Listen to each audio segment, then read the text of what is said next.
Kalaboso ang isang high-value target sa ikinasang bypass operation sa bayan ng Dawis, Bohol, kung saan nasamsam ang mahigit 700,000 pisong halaga ng hinihinalang shabu. Tungayan ng report ni Patrolwoman Flora May Azares.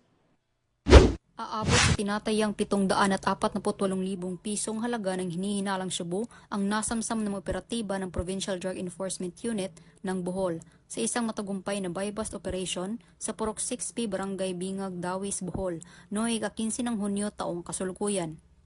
Kinilala ni Police Lieutenant Colonel Jomar S. Pumarejos, Hepe ng Provincial Intelligence Unit, Provincial Drug Enforcement Unit, Bohol Police Provincial Office, ang suspect na si Elias Sani, 33 anyos, construction worker at residente ng Purok 7 ng nasabing barangay.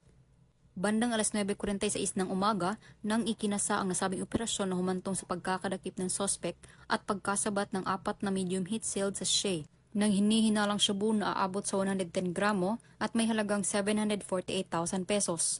Kabilang din sa mga nakumpiskang ebidensya ang isang sling bag, Android na cellphone, isang Yamaha Aerox 155 at buy bust money.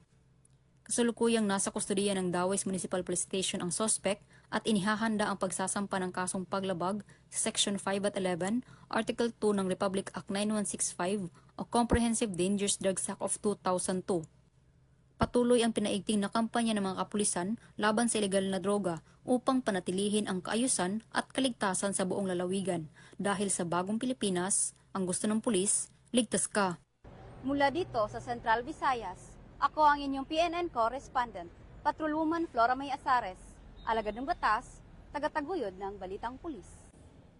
Maraming salamat, Patrolwoman Azares. Narito naman ang mga balita mula sa